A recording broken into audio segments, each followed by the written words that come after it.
अनुपात और समानुपात के अंतर्गत अगला जो प्रश्न हम ले रहे हैं, प्रश्न इस प्रकार से दिया हुआ है।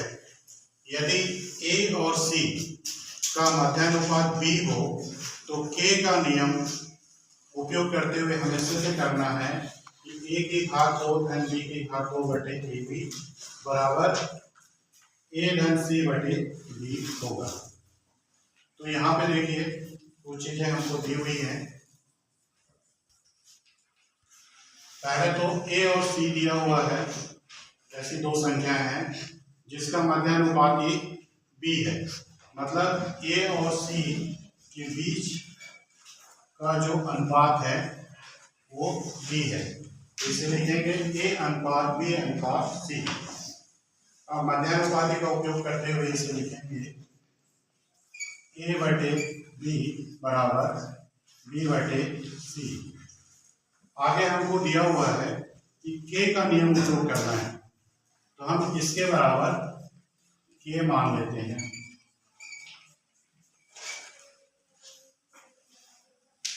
तो यहाँ पे देखिए b बटे सी बराबर के, इसको हल करेंगे तो b बराबर मिल जाएगा हमको सी के, और वैसे ही a बटे b बराबर के, इसे हल करेंगे तो a बराबर b के मिला। यहाँ पे देखिए b बराबर c के है, तो b के मान को हम यहाँ रखते हैं, तो यह हो जाएगा c के इंटू के, तो c के घात के की घात 2। इस प्रकार से हमको a और b के रूप में मिल चुका है।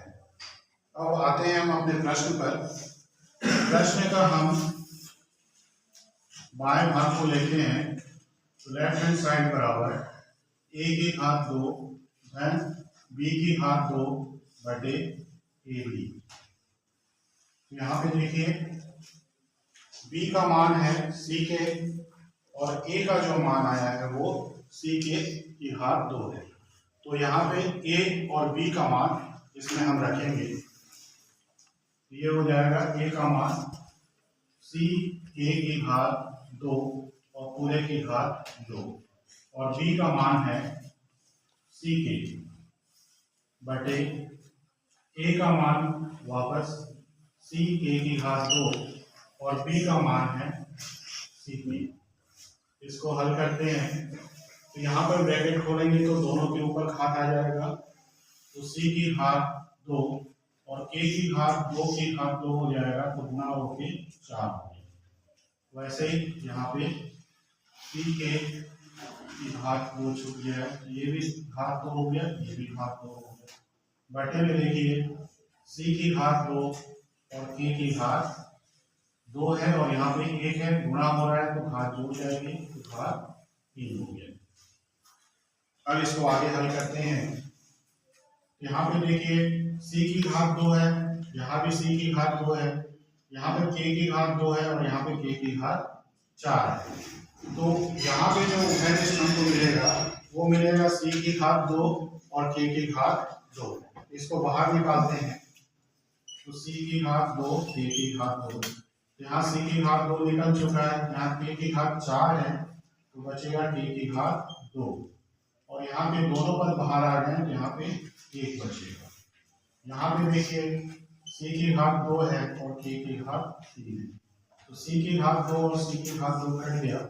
यहाँ से भी हम अगर k की घात 2 है इसको काटेंगे तो यहाँ पर k बचेगा। इस प्रकार से हमको जो बचेगा वो k की घात 2 धन 1 बटे k बचेगा। इस तरह से हमने देखा कि बाह्य पक्ष को हल किया तो हमें एक राशि प्राप्त हो चुकी है जो k के रूप में है।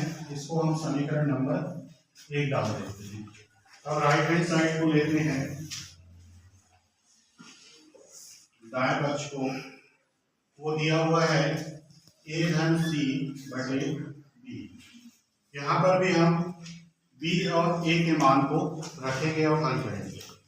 तो a का मान जो है वो c के स्क्वायर है, तो c a की घात 2 धन c बटे b का मान है c के।